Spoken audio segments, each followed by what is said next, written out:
오늘 함께 볼 하나님의 말씀은 구약 성경 415페이지 사무엘상 5장 1절로 5절까지 말씀입니다. 다 찾으시면 저부터 한 절씩 교독하여 읽도록 하겠습니다. 5장 1절입니다. 블레셋 사람들이 하나님의 궤를 빼앗아 가지고 에베네셀에서부터 아스돗에 이르니라.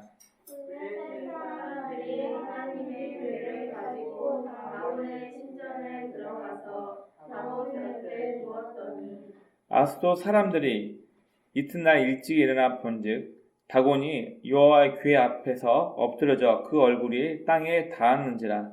그들이 다곤을 일으켜 다시 그 자리에 세웠더니 그 이튿날 아침에 그들이 일찍이 일어나 본즉 다곤이 여호와의 궤 앞에서 또다시 엎드러져 얼굴이 땅에 닿았고 그 머리와 두 손목은 끊어져 문지방에 있고 다곤의 몸뚱이만 남았더라. 그러므로 다곤의 제사장들이나 다곤의 신전에 들어가는 자는 오늘까지 아스돗에 있는 다곤의 문지방을 밟지 아니하더라.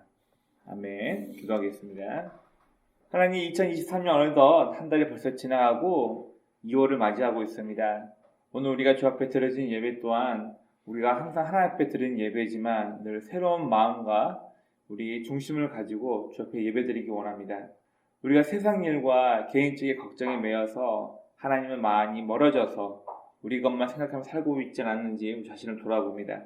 하나님 말씀대로 살지 못하고 인간적인 마음과 욕심에 걸려 살았다면 우리의 모습들을 용서하시고 우리가 다시 한번 하나님의 말씀대로 하나님의 통치대로 이 땅을 살아갈 수 있는 주님의 참 백성이 될 수 있도록 무릇 지키는 것보다 우리의 마음을 지킬 수 있도록 주님 도와주옵소서. 오늘도 부족한 자가 주의 말씀을 들고 단위에 섰습니다. 오직 약속된 하나님의 말씀만 증거의 입술 되게 도와주옵시고 하나님의 말씀이 우리 각자의 마음속 깊이 들어가셔서 관여하시고 함께 하셔서 우리의 생활과 우리의 생각, 우리의 모든 걸 주장하셔서 우리가 하나님 방법대로 하나님의 뜻대로 살 수 있는 참 주님의 백성이 되도록 인도하여 주옵소서. 예배의 시작입니다. 마치는 모든 순간까지 우리 주의 성령께서 우리의 생각과 마음을 주장하실 것 믿사하며 우리 구주 예수님의 이름으로 감사하며 기도드립니다. 아멘. 네, 반갑습니다. 우리가 지난주 시간에는 이스라엘 백성들이 전쟁에서 이기기 위해서 하나님의 언약궤를 자기 전쟁하는 가운데로 하나님의 언약궤를 가지고 오면 우리가 신이 함께 한다는 하나님이 우리와 함께 한다는 상징으로 언약궤가 우리의 전장에 들어왔으니까 우리는 무조건 승리할 거야. 이런 잘못된 착각 때문에 결국 이스라엘 백성들은 전쟁에서 패하고 하나님께서 예언하셨던 엘리의 가문의 몰락이 우리가 지난주 말씀을 통해서 함께 말씀을 나눠봤습니다. 자, 오늘은 빼앗겼던 하나님의 언약궤가 스스로 돌고 돌아서 원래 이스라엘 위치로 다시 돌아옵니다. 사람이 분명 일을 잘못하고 사람의 잘못된 신앙 때문에 하나님의 언약궤가 이방인이었던 블레셋 민족에 빼앗겼다가 어떻게 보면 하나님의 명예가 실추된 것처럼 보이지만 하나님 스스로가 사람의 도움 없이 스스로가 이 모든 것을 완성시키시고 믿지 않았던 블레셋 사람들 앞에서 여호와 하나님이 얼마나 무섭고 대단한 분인지를 하나님이 몰랐던 민족 앞에 다 증거하시고 하나님은 다시 이스라엘 성내로 들어오시게 됩니다. 오늘 말씀을 보시면 이 빼앗긴 언약궤, 어떻게 보면 이스라엘 백성들이 힘이 없고 싸움에서 졌기 때문에 혹은 이스라엘 백성들이 하나님을 자기 좋은 목적에 이용하기 위해서 전장으로 모셔왔던 그 언약궤였는데 이 언약궤는 그들의 생각과 다르게 전쟁에서 진과 동시에 빼앗기게 됩니다. 오늘 본문은 이 빼앗겨가는 언약궤 때문에 어떤 사건이 일어나는가, 그리고 하나님의 일하심에 대해서 이야기하고 있습니다. 우리가 다 읽지 않았지만 먼저 사무엘상 5장 1절부터 12절 말씀을 보면 블레셋 사람들이 하나님의 언약궤를 탈취합니다. 강제로 빼앗아오고 나고 난 이후에 이들에게 저주가 임합니다. 자, 오늘 우리가 읽었던 본문 1절부터 5절 말씀을 보면 이 고대 근동에서는 전쟁을 어떤 개념으로 보냐면 우리가 믿고 있는 신과 니네가 믿고 있는 신과 싸웠을 때 우리가 믿는 신이 더 세면 우리가 이기는 거고 너희가 믿는 신이 더 강하면 우리가 지는 거야. 이런 개념이 굉장히 강했다고 합니다.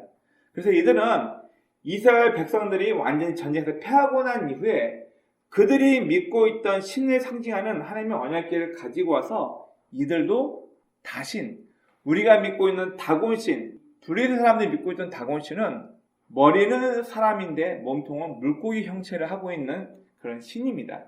다곤신과 똑같이 여호와 하나님도 다른 나라 민족이 섬기고 있던 신이었으니까 우리가 신 대우를 해줄게, 그런 의미에서 신당에다가 자기 전쟁에서 승리하고 난 이후에 언약궤에서 빼앗아가지고 다곤의 신장 앞에 같이 놔둔 거예요.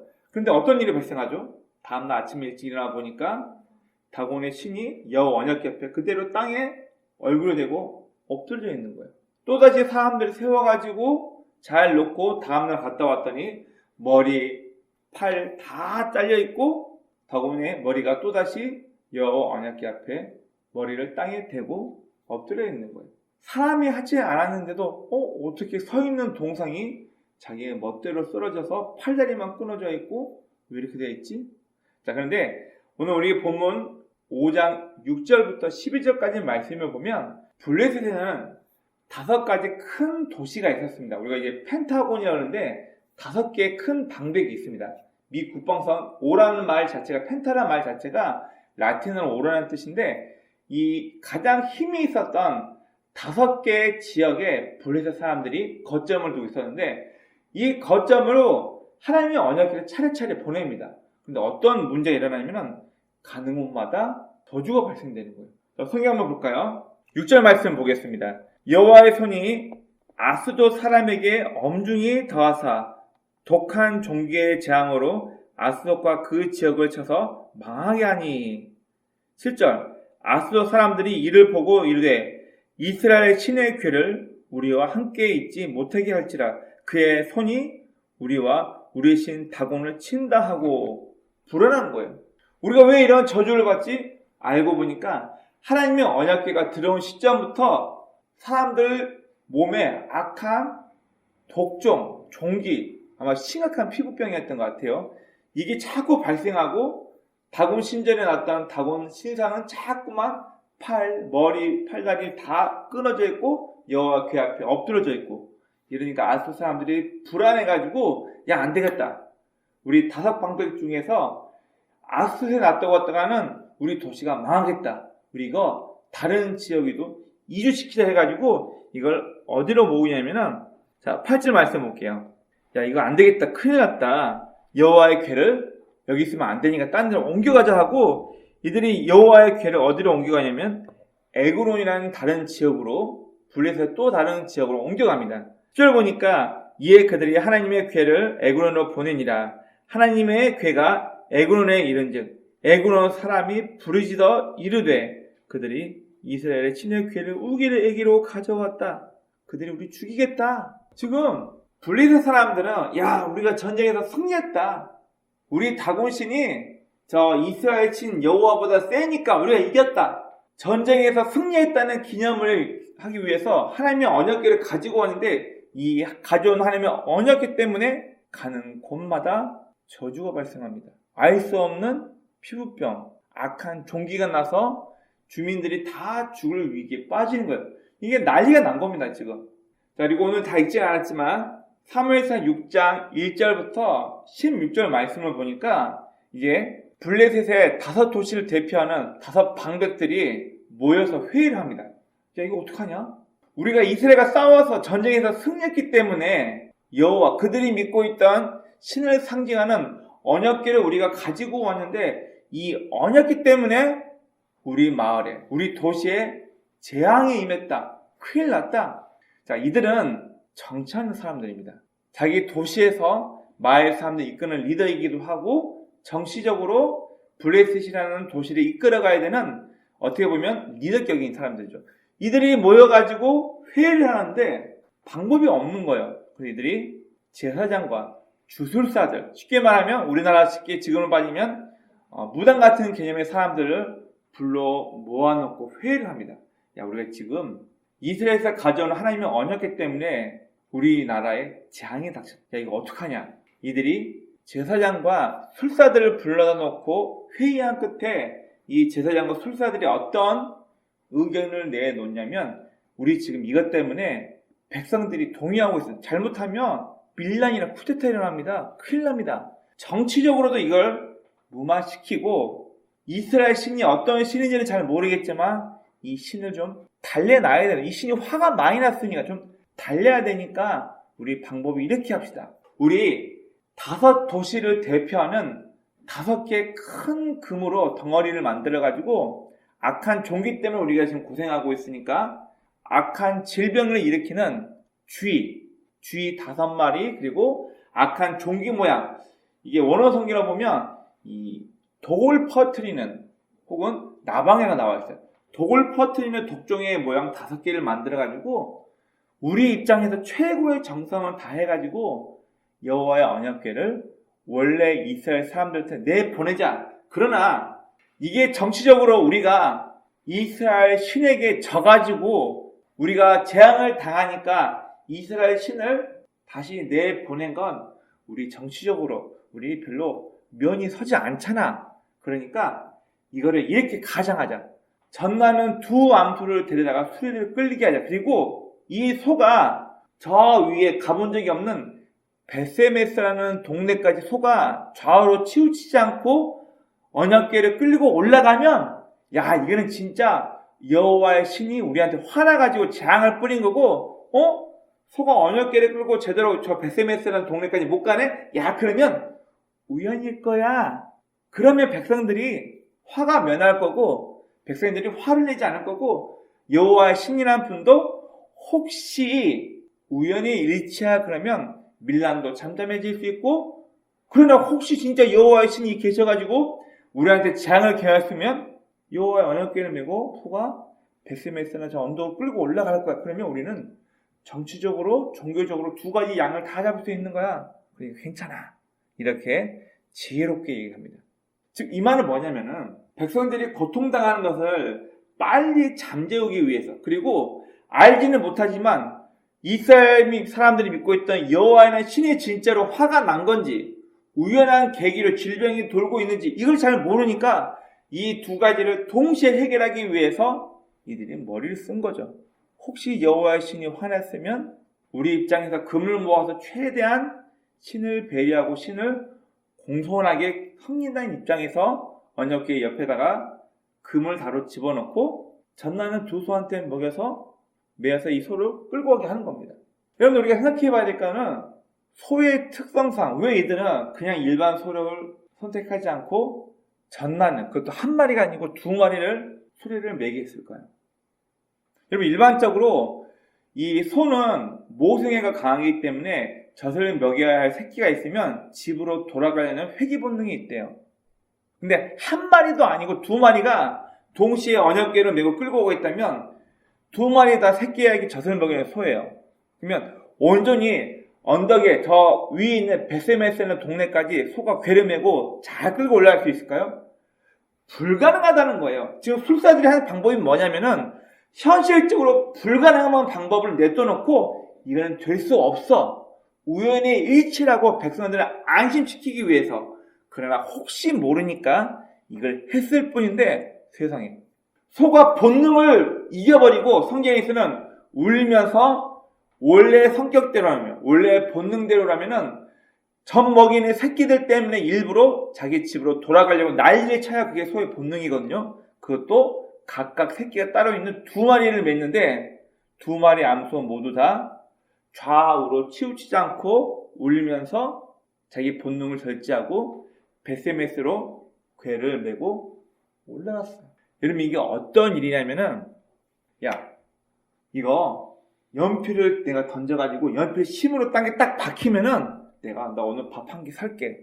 연필을 집어 던졌는데 연필이 실제로 심이 땅에 박혀서 서 있는 거예요. 이런 확률인 거예요 지금. 전나는 2소 1마리가 아니고 2마리가 울며 치우치지 않고 베세메스라는 동네로 그대로 끌고 온다는 것은 있을 수 없는 일로 백성들을 안심시키기 위해서 이 정치인들과 종교인 술사인들이 머리를 써서 그 방법을 낸 건데 헐 실제로 소가 그것도 암소들이 새끼의 젖먹이는 암소 2마리가 좌우로 치우치지 않고 하나님의 언약궤를 메고 이스라엘에서 가장 가까운 베스메스라는 곳으로 그대로 끌고 갑니다. 이 오늘 우리가 잠깐 살펴본 본문은 빼앗긴 언약궤를 통해서, 이 법궤를 통해서 여호와 하나님께서 스스로가 내가 이스라엘 여호와 하나님, 너희가 믿고 있는 우상을 뛰어넘는 여호와 하나님이라는 것을 믿지 않았던 블레셋 사람들 앞에 하나님 스스로를 증명하시고 나타나신 사건입니다. 그리고 지도 한번 보겠습니다. 자, 이 당시에 실로라는 지역에 하나님의 언약궤가 있었는데 전쟁 가운데 이 실로에서 하나님의 언약궤를 아벡 전투, 에베네셀 있는 곳으로 끌고 오는데 이곳에서 이스라엘 백성들이 전쟁에서 패하고 난 이후에 하나님의 언약궤가 강탈당해서 아스도시라는 지역으로 끌고 오게 됩니다. 여기서 자꾸 질병이 생기고 재앙이 닥쳤다 그러니까 이 아스도 사람들이 무서워가지고 야, 안 돼. 하나님의 언약궤 우리 갖고 있으면 안 돼. 내보내. 가드란 곳으로 내보냅니다. 가드란 곳에서도 또 질병이 일어나고 문제가 발생하니까 이들은 다시 언약궤를 에크론이라는 곳으로 내보냅니다. 에크론이라는 곳에 또 질병이 난리 나는 거예요. 그러니까 이스라엘 백성들이, 이 블레셋 사람들이 불안한 거예요. 가는 곳마다 하나님의 언약궤가 가져다니는 곳마다 질병이 일어나고 재앙이 일어나니까 이들이 회의를 한 거죠. 무서워서 안 되겠다. 이 여호와의 언약궤를 우리가 가지고 있었더니 계속해서 질병이 일어나고 재앙에 닥친다. 안 되겠다. 우리 다시 하나님의 언약궤를 이스라엘 땅으로 들여보내자. 안 그러면 우리 망하겠다. 이들은 회의 끝에 이스라엘과 가장 가까운 유다지파 땅입니다. 유다지파 땅과 가장 가까운 블레셋 벳쉐메스. 자, 이 벳쉐메스라는 곳이 뭐냐면 이 원어로 태양의 집이라는 뜻이에요. 베이트 쉐메시. 무슨 말이냐면 베이트라는 건 집이라는 뜻이고 쉐메시라는 말은 태양이라는 뜻이에요. 이스라엘 땅에서 베들레헴, 베이트 레켐, 그다음에 벳쉐메스. 이 베이트라는 말이 들어간 곳은 전부 다 가나안 시대에서 이들이 태양을 섬겼던, 그리고 베들레헴, 베이트 레켐, 떡, 원래는 빵입니다. 빵을 숭배했던, 그리고 벳쉐메스, 태양을 숭배했던 가나안 땅의 숭배의 그 이름을 그대로 이름을 가지고 있기 때문에 이 베이트라는 이름이 들어간 곳은 다 가나안 시대 때 이미 그 지역에서 신을 섬기고 있었던 것이라고 생각하시면 됩니다. 그래서 이 벳쉐메스로 하나님의 언약궤가 전나는 두 암소가 끌고 갔다가 여기서 기한여림이라는 곳으로 이동되고 기한여림에서 오래 있다가 훗날 다윗이 하나님의 언약궤가 아직까지 저기에 방치되어 있다. 이제 하나님의 언약궤가 저주를 내지 않으니까 우리 다시 하나님의 언약궤를 모시고 오자고 해서 다윗 때 언약궤를 다시 예루살렘으로 가지고 갑니다. 자, 오늘 우리가 읽었던 이 본문에서 첫 번째는 블레셋 땅에 임한 재앙에 대해서 이야기를 하고 있습니다. 여러분 혹시 이스라엘 통곡의 벽을 영어로 뭐라고 하는지 아시나요? Big Crying Wall 그러나요? 아니에요. 웨스턴 웰이에요. 그냥 서쪽 벽이에요. 여러분 AD 70년대 로마 티투스 군대가 이스라엘을 완전히 정복하고 멸망시킬 때 일부러 예루살렘의 서쪽에 있는 벽만 남겨놓습니다. 왜 그러냐면은 이스라엘 후대에게 우리 로마인의 힘이 이렇게 강했다는 것을 보여주기 위해서 본보기로 나머지 성벽은 다 무너뜨려버리고 서쪽 벽만 남겨놓고 니네 봐라. 우리가 이만큼 힘이 셌었다는 것을 보여주기 위해서 로마 군대가 일부러 서쪽 벽만 남겨놓고 다 무너뜨려버립니다. 그래서 이스라엘 입장에서는 우리가 국력이 없으니까 이렇게 처참하게 우리나라가 당하는구나. 이걸 보여주기 위해서. 그래서 우리는 이 이스라엘 서쪽 벽을 성벽을 통곡의 벽이라고 부르고 보여주기 위한 거예요. 그럼 어떻게 보면은 오늘 본문에 나와 있는 이 사건도 블레셋 사람들이 전쟁에서 승리했으니까 우리가 믿고 있던 다곤신이 더 위대하고 저들 이스라엘 사람들이 믿고 있던 여호와 하나님은 힘이 약한 분이야. 쟤들은 이집트에서 저들을 끌고는 왔지만 우리 다곤신보다는 힘이 약해. 하나님의 언약궤를 자신들의 소장품, 우리가 전쟁에서 이기고 났으니까 하나님의 언약궤를 전쟁에서 승리했다는 기념으로 가지고 와서 신전에 놔뒀을 뿐이에요. 어떻게 보면 전쟁의 승리를 위해서 전장으로 가지고 왔던, 자신의 이익을 위해서 하나님을 이용했던 잘못된 이스라엘 백성들의 신앙에 대한 경고일 수 있죠. 하나님의 언약궤는 빼앗겼다가 블레셋 성중에서 여러 가지 재앙을 통해서 단순히 종교적으로만 없어진 이름만 있는 신이 아니라 진짜 큰 재앙을 일으키고 여러 능력을 행하시는 여호와 하나님이란 것을 믿지 않았던 그들 앞에서 하나님 스스로를 입증하십니다. 블레셋 땅 가는 곳마다 재앙이 임합니다. 오늘 보면 두 번째는 사람에 의해서가 아니라 하나님 스스로가 자신의 명예를 되찾는 것에 대해서 이야기해 주고 있습니다. 여러분, 출애굽기가 10년기에 보면은 하나님께서 자기 자신을 뭐라고 얘기하시냐면 나는 질투하는 하나님이라 얘기해요. 여러분, 우리 말로 생각해 보면 질투라는 단어가 긍정적인 단어인가요? 부정적인 단어인가요? 질투. 나보다 제가 쟤를 더 좋아하네? 나한테는 이거밖에 안 주는데 걔한테는 저렇게 많이 주네? 누군가와 비교하면서 내 거가 되지 못하는 것에 대해서 갖는 잘못된 혹은 어린 마음을 우리는 보통 질투라고 얘기합니다. 그러나 여러분, 원어 성경에 나와 있는 이 질투라는 단어는 뭐냐면은 내 것을 되찾아와서 명예를 회복하다, 그런 의미가 있어요. 나 여호와는 질투하는 하나님이다. 야, 너 자꾸 바알 믿고 나 안 믿어? 나 기분 나빠. 이런 어린애들 장난 같은 마음을 표현한 게 아니고요. 원어 성경에 나오는 질투라는 단어는 나의 소유를 되찾아와서 내 명예를 회복하다, 그 의미가 있는 거예요. 빼앗겼던 나의 명예를 되찾겠다, 하나님의 의지를 담긴 단어이거든요. 바로 하나님께서 잃어버렸다, 하나님의 명성에 먹칠이 된 것처럼 보이지만 인간의 도움 없이 하나님 스스로 초자연적인 현상을 통해서, 특별히 블레셋 땅의 재앙을 통해서 내가 너네가 함부로 할 수 있는, 너네가 우상처럼 섬기는 그따위 신이 아니야. 나는 천지만물을 창조한 이스라엘 하나님이고 나는 그들을 택해서 내가 내 계획을 이룰 거야. 하나님 스스로가 본인의 명예를 다시 되찾는 것을 이야기해주고 있습니다. 그리고 세 번째로 블레셋 사람들이 종교, 정치적으로 선택을 하게 되고 이 가운데 하나님의 일하심을 목격하게 됩니다.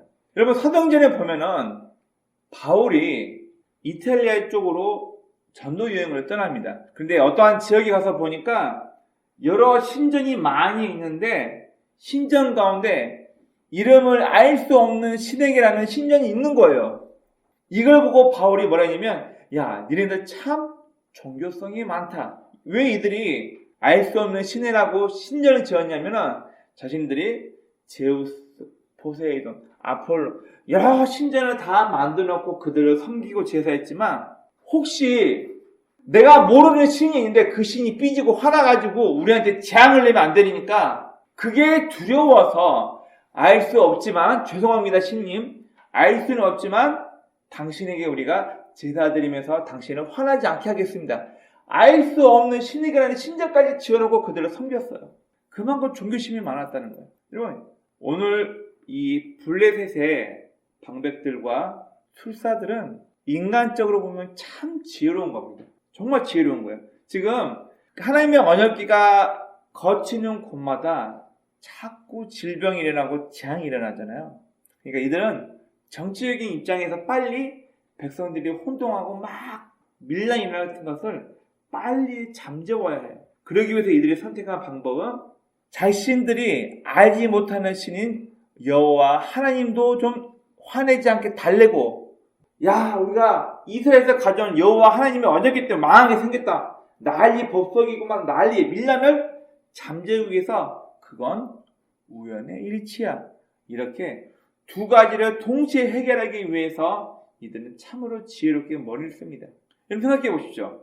술사들은 알지 못하던 이스라엘 여호와 하나님을 화를 좀 누그러뜨리기 위해서 자기네가 할 수 있는 최선의 방법으로 금덩이 5개를 만들어가지고 하나님의 언약궤 옆에다 같이 궤를 금덩이를 집어넣어요.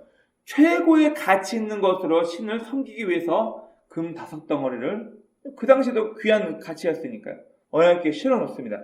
혹시 모르니까 신을 노엽지 않기 위해서. 두 번째, 지금 악한 종기 피부병 때문에, 이 전염병 때문에 백성들이 지금 고생하고 있어요. 우연히 일치다. 이건 우리 다곤신이 최고고 여호와 하나님은 전쟁에서 졌기 때문에 우리가 노략물로 언약궤를 가져온 것 뿐이야. 이건 잠시 잠깐 돌다 없어질 그냥 피부 질병이야. 전염병이야. 겁내지 마. 이걸로 백성들을 안심시키기 위해서 일부러, 가능성이 없는 거죠. 원래는 소가 궤를 메고 똑바로 길을 갈 가능성이 전혀 없는데, 그것도 새끼 낳아서 모성 본능 때문에 집으로 돌아가려고 하는 본능이 가장 심한 암소 2마리를 수레에 메고 수레를 끌고 가게 했어요. 여러분, 이론적으로, 과학적으로, 현실적으로 소가 전남의 암소, 그것도 2마리가 똑바로 나란히 궤를 메고 베세메스 장소로 올라간다? 불가능한 거예요. 불가능한 사건을 만들어 놓고 이걸 통해서 원래의 계획은 소가 궤를 메고 가겠어요, 안 가겠어요? 안 갑니다. 자기 집으로 가겠다고 난리 치겠죠. 이걸 통해서 이거는 우연히 일치야. 봐라, 이 소들이 저 지역으로 올라가지 않고 여기서 난리 치고 있잖아. 저거는 우연히 일치기 때문에 질병이야. 너네들 걱정 마. 우리 다곤신 최고야. 여호와신 이거는 우연의 일치야.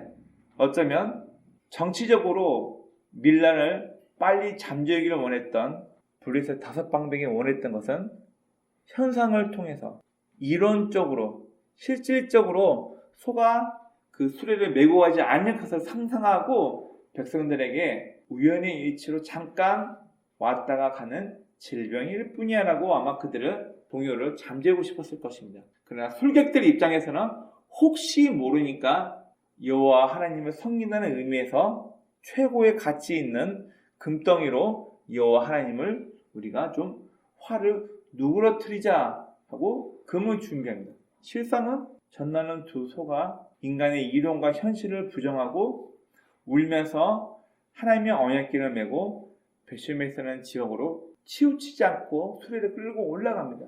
이거는 진짜 여호와 하나님이 재앙을 내리신 거구나. 우리가 이렇게 안 했으면 큰일 날 뻔했다. 그리고 오늘 본문에서는 블레셋 이 정치인과 종교인들이 참 지혜롭게 선택을 하게 되고 하나님의 일하심을 이들 앞에 보여주십니다. 여러분, 오늘 이 본문에서 우리가 몇 가지 좀 생각해 볼 내용이 있습니다. 우리가 갖고 있는 신앙의 오해에 대해서. 여러분, 저는 한번 이런 고민을 한번 해봤습니다. 과거에 창세기를 읽으면서 하나님께서 아브라함에게 네 독생자 이삭을 바쳐서 나에게 제사해라. 아브라함이 자기 독생자 이삭을 바치고 난 이후에 큰 축복을 받았네. 믿음의 조상이 되었네. 여러분, 좀 드러내기 좀 그렇지만 실제로 미국이나 기독교가 들어간 몇몇 나라에서 자기 아들을, 자기 딸을 실제로 죽여서 인신제사한 정신나간 기독교인이 있습니다. 자기네 말로는 아브라함처럼 네 아들을 바쳐라 이런 환청이 들렸다나? 여러분, 엄밀히 말하면 1급 살인이죠. 자기 자식을 죽인 거니까. 여러분, 왜 죽였을까요? 왜 죽였을까요? 아브라함이 이삭을 바치고 그 믿음이 인정받아서 하나님께 칭찬받아 믿음의 조상이 되었더라? 이런 얄팍한 지식은 있는데 자기의 생각인지 환척인지 아니면 판단 미스인지 모르겠지만 하나님을 크게 오해한 거예요. 나에게 가장 귀한 아들을 죽이면서까지 내가 하나님 앞에 제사를 바쳤으니까 신은 나를 더 축복할 거야. 여러분, 그런가요? 나의 가장 귀한 걸 바쳤으니까 신이 나를 축복할 거야. 여러분, 그러나 우리가 참 착각하고 있는 것입니다. 내가 뭔가 큰 걸 드려야지만 축복받는다? 아니요. 여러분, 나중에 기회되면 한 번 더 언급하겠지만 창세기를 잘 보면 아브라함이 자기 아들 이삭을 바치고 난 이후에 22장이 나와 있는데요. 이 사건 이후에 아브라함의 아내 사라가 죽을 때 아브라함이 장례를 위해서 올라온 위치가 다르고요. 그의 아들 이삭이 어머니 장례를 위해서 온 위치가 다 달라요. 실제 성경학들은 뭐라고 얘기하냐면 아브라함이 그 독자 이삭을 바치고 난 이후에 이 가족은 다 뿔뿔이 흩어져서 가정이 파탄났다고 얘기를 해요. 실제 학자들은. 이게 축복받은 거예요. 근데 우리는 단편적인 것만 보고 야, 가장 귀한 아들, 그것도 힘들게 백세에 난 아들을 바쳤더니, 이야, 하나님께서 축복하셔가지고 이삭이 거부가 되고 아브라함의 믿음의 자손이 되고, 우와, 믿음의 조상이 됐다. 여러분, 만약 아브라함이 이삭을 바치고 난 이후에 그의 가정이 깨지는 고통을 동반하면서까지 하나님을 섬기고 있었다. 이 사실을 알고 있었는데 몇 년 전에 몇십 년, 20년, 30년 전에 계속 그런 사건이 매번 있었어요. 자기 자식을 바치고 이런 사건이 발생했을까요? 저는 그렇게 한번 의문을 던져봅니다. 우리가 오해하고 있는 것들이에요. 우리는 마치 하나님의 명예는 내가 지켜야 돼. 누군가 교회 욕하면 내가 가서 쌈딱처럼 야, 교회 알지도 못하면서 네가 하나님 알지도 못하면서. 여러분, 철없던 저도 20살 중반 시절에는 이 여호와의 증인이나 증산도, 통일교 이런 사람도 한 번씩 만나봤거든요. 전철에서 몇 시간이 붙들고 막 논쟁도 하고 싸우고 해봤는데 아무 의미 없더라고요. 우리는 간혹 내가 헌금을 많이 해야지만 교회가 돌아가고 하나님이 사랑하실 것. 여러분, 죄송하지만 우리가 믿고 섬기는 하나님은 그지 아니에요. 내가 헌금을 많이 해야지만, 내가 그래도 예외 드리러 교회에 나와줘야지만 교회가 유지되겠지. 그리고 마치 내가 뭔가를 해야지만 하나님 입장에서, 교회 입장에서 마치 내가 하나님을 지켜드린다, 하나님의 명예를 위해서 내가, 여러분, 이런 생각은 잠시 접어두시기 바랍니다. 그럼 저처럼 교회 목회를 시작하시는 분들이 하나같이 이구동성하는 고백이 있습니다. 내가 이제 목사가 됐으니까, 주의 종이 되었으니까 내가 하나님을 위해서 살아야지, 교회와 하나님을 위해서 살아야지. 여러분, 그러나 실상은 나는 주를 위해 살겠습니다라고 고백하지만 실상은 주님의 은혜로 하루하루 살고 있습니다. 이 고백이 나온대요. 이게 현실입니다. 내가 뭘 어떻게 해야지만 하나님의 명예가 드러나고, 내가 뭘 어떻게 잘해야지만 교회가 유지되고, 여러분, 그거 아니거든요. 하나님 내가 지켜드린다? 여러분, 그렇지 않습니다. 오늘 본문처럼 이스라엘 사람들의 실수와 잘못에도 불구하고 빼앗겼던 언약궤는 스스로 하나님의 명예를 지키며 다시 이스라엘 경내로 들어오게 됩니다. 다음, 두 번째. 이게 참 무섭죠. 내 생각에는 하나님이 이러하실 거야. 내 생각에는 내가 이만큼 했으니까 하나님이 이러하실 거야. 내 생각에는 내 처지가 이왕 있고 힘들어서 고달파서 기도했더니 하나님이 당연히 응답해 주시겠지. 내 생각에는. 예수님도 강팍한 이스라엘 사람들, 말귀를 듣지 않는 이스라엘 사람들을 비유하면서 어떤 이야기를 하냐면 나아만 장군 이야기를 합니다. 여러분, 나아만 장군은 이스라엘 사람도 아니고 하나님도 몰랐던 사람이에요. 다만 잡혀온 이스라엘 노예를 통해서 우리에게 하나님을 섬기는 엘리사 선생님이 있습니다. 그분 앞에 가면 당신 장군님의 나병이 나을 겁니다.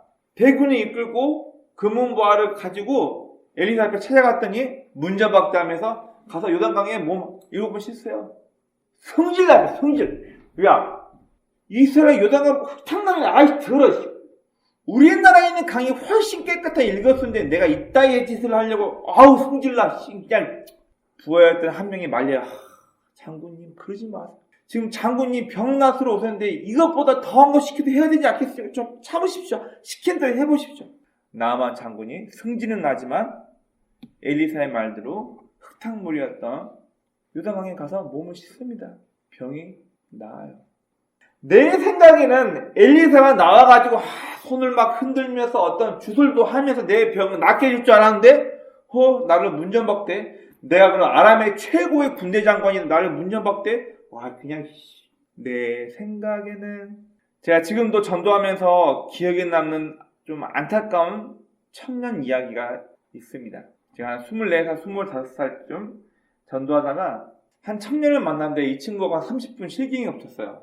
이 청년의 말이 자신은 체대 입시를 준비하면서 교회를 어렸을 때부터 지금까지 정말 열심히 교회에 잘 나가고 모든 교회 예배 다 나가고 봉사하며 살았대. 그런데 체대 입시 준비를 앞두고 이 친구가 사고로 십자인대가 끊어진 거예요. 여러분 아시겠지만 십자인대가 끊어지면 수술을 해도 복원도 어렵고 수술한다 하여도 나중에 또 인대가 끊어진다고 합니다. 어떻게 보면 체육인으로서 생명이 끝난 거죠. 하나님 나 꼭 체대 입시 붙어야 돼요. 나 체육인 될래요. 그렇게 기도했는데 응답이 안 됐대요. 내 생각에는 내가 이만큼 정성 보이고 이만큼 열심히 했으면 눈에 보이지 않는 하나님 나 좀 치워줘야 되는 거 아니에요? 결국 이 친구는 이렇게 원망, 불평을 토하면서 다시는 교회를 가지 않겠다고. 나는 이제 예수 안 믿고 하나님 필요 없다고. 내가 가장 절박할 때 내 기도 응답 안 해줬으니까 당신은 존재하지 않는 하나님. 이렇게 저는 실갱이하고 떠나버렸습니다. 지금 파주 쪽에서 개척교회 목사가 되는 한 명의 얘기도 같이 하려고 합니다. 자, 이 친구는 저랑 같이 전도사역을 했던 친구인데 원래 항공대 파일럿이 꿈이어서 그쪽으로 준비했다가 자기도 몰랐는데 색약이 걸린 거예요. 색맹은 색을 아예 구분을 못하는 거고 색약은 연두색하고 진한 연두색, 완전 노란색하고 연한색, 노란색을 구분을 못하는 거예요. 색약. 결국 파일럿 면접에서 신체 검사에서 떨어집니다. 얼마나 시리에 빠졌을까요? 얼마나 힘들었을까요? 근데 이 친구는 그 속에서 하나님께서 나를 이쪽으로 부르시는구나 하는 것을 깨닫고 나서 이 친구는 전도사가 되어서 저와 함께 한 부서를 담당해서 열심히 사역하다가 지금은 한 교회 담임 목사가 되어 있습니다. 내 생각에는 하나님이 일하셔야 되는데 이러지 않네? 내 생각에는 오늘 본문을 통해 우리가 배워야 될 것 하나는 바로 하나님이 우리의 생각에 갇혀 있다면 우리의 신앙은 헛된 것이 됩니다. 여러분 보십시오. 우리가 누군가를 믿고 따를 때 내 생각의 범위를 뛰어넘지 못한다면 우리가 왜 그 사람을 믿고 따라야 하나요? 내가 좀 선배, 형님 그럴 사람이 있는데 내 생각의 수준을 뛰어넘지 못하고 그 수준 그만 해요. 그 사람을 따를 만한 이유가 있나요? 여러분 인간적으로 봤을 때 없다는 얘기예요. 우리는 하나님이란 분을 내 종교적인 생각으로 내가 이렇게까지 헌신했으니까 아브라함이 했던 것처럼 나도 내 아들을 바쳐가면서 했으니까 복 받을 거야. 내가 이만큼 열심히 했으니까 내 질병 고쳐주실 거야. 여러분 하나님을 내 생각 속에 가다 놓게 되면은 우리의 신앙은 병들기 시작합니다. 내 뜻대로 하나님이 움직여 주셔야 되는데 왜 이러시지? 제가 이 사무엘 상하부터 열왕기 상하, 역대기 볼 때 우리가 어떤 관점으로 성경을 봐야 되냐면은 인간들이 이렇게 타락하고 환경이 이런데도 불구하고 하나님께서는 어떻게 일하시는가 여기에 초점을 둬야지. 야 다윗이 이렇게 훌륭하더라. 솔로몬이 훌륭하더라. 야 히스기야가 훌륭하더라. 방금 제가 언급했던 이 사람들 우리나라에서는 굉장히 훌륭한 역대 왕 임금으로 취급하지만 이스라엘 역사서에서는 굉장히 추악한 임금으로 평가되고 있습니다. 우리는 마치 다윗이 최고의 왕으로 생각되는데요. 여러분 다윗은 그냥 이스라엘 역사에서는 정치인일 뿐이고 이스라엘 최고의 그들이 인정받는 왕은 요시야 왕입니다. 나중에 제 말을 오해할 수 있을지 모르겠는데요. 우리가 존경하는 히스기야 왕도 돈 때문에 중앙 집권을 하기 위해서 돈을 많이 모으기 위해서 6월절을 일부러 2번 지킵니다. 돈을 모아야 되니까. 나중에 나 병 났어. 야 바벨론 이리 와봐. 나 이만큼 재산이 있다 자랑하다가 싹 다 바벨론 포로가 다 끌려가죠. 히스기야가 그런 사람이에요. 별로 좀 안 좋아합니다. 사람을 슈퍼 영혼, 위대한 영으로 봐버리면 하나님이 드러나지 않아요. 그러나 이렇게 실수하고 연약하고 부족한 인간들을 통해서 우리 하나님께서 어떻게 일하시는가를 우리는 집중해서 봐야 합니다. 또 우리가 신앙생활에서 오해할 수 있는 부분이 뭐냐면은 인간사에 무관심한 하나님이신가? 우리가 세계관에 대해서 배울 때 일부 학자들이 신을 어떻게 표현을 하고 있냐면은 좋은 시계를 만들어 놓고 사막 한가운데 던져놨어. 그게 우리야. 이렇게 표현하는 신들이 있습니다. 그 학자들이 있습니다. 신은 우리의 일상에 관여하지 않고 아주 정밀한 세공품인 시계를 만들어 놓고 관여하지 않고 사막에 내 던져놨어. 니네 알아서 해. 빨리빨리 나는 관여 안 할게. 불가지론. 신은 분명히 있지만 우리가 알 수도 이해할 수도 없고 우리 삶에 관여하지도 않는 그런 신이야. 여러분 우리나라 속담에도 이런 말이 있어요. 귀신은 뭐하나 저 못된 놈 안 잡아가고. 무슨 얘기인가요? 저렇게 악행을 저지르고 인간답지 않게 사는 것들을 왜 세상은 신은 가만히 내버려두고 저 악행을 계속하게 내버려두나 신이 없는 것 같다는 표현을 할 때 귀신은 뭐하나 저것들 안 잡아가고 우리나라도 이런 말을 합니다. 마치 우리가 믿고 섬기는 여호와 하나님은 나의 삶에 전혀 간섭을 안 하는 것처럼 보여요. 내가 이렇게 질병을 고통받고 어려움받고 있는데 나를 내버려 둔 것처럼 보입니다.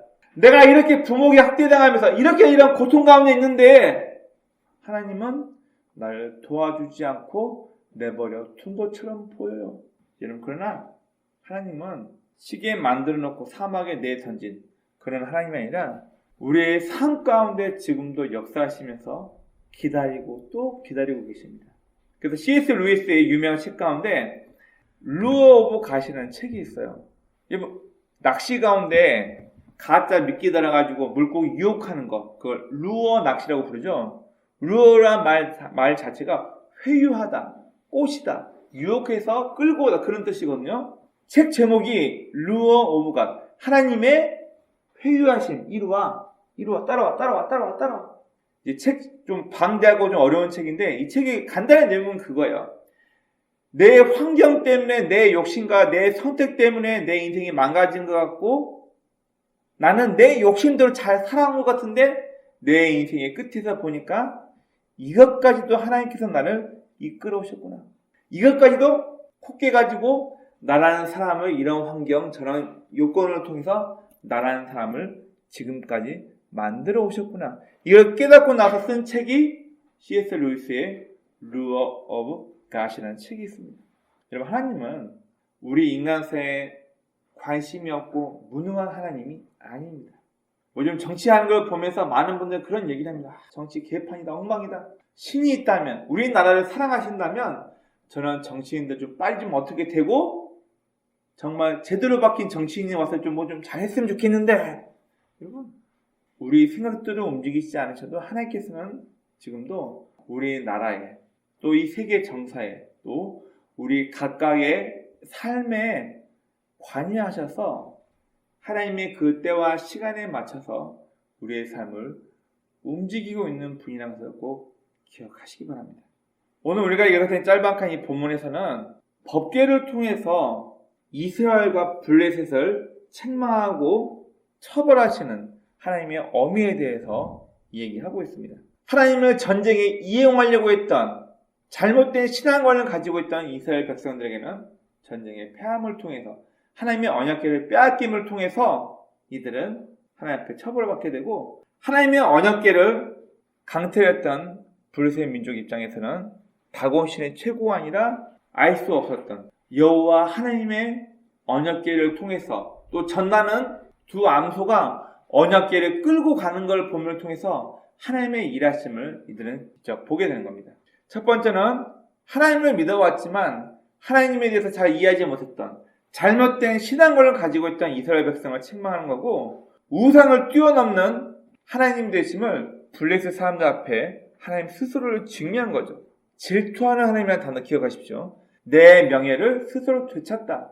그리고 이 본문은 오늘날 성도의 잘못된 신앙을 책망하시는 여호와 하나님에 대해서, 그리고 불신자들 앞에서 하나님 스스로를 드러내시는 계기에 대해서 이야기하고 있습니다. 여러분, 15년, 17년 전에 있었던 실제 미국에서 법원에서 판정된 사건에 대해서 잠깐 소개하려고 합니다. 이게 뉴스도 나오고 했는데요. 교회 앞에 나이트클럽이 세워진 거예요. 얼마나 시끄럽겠어요.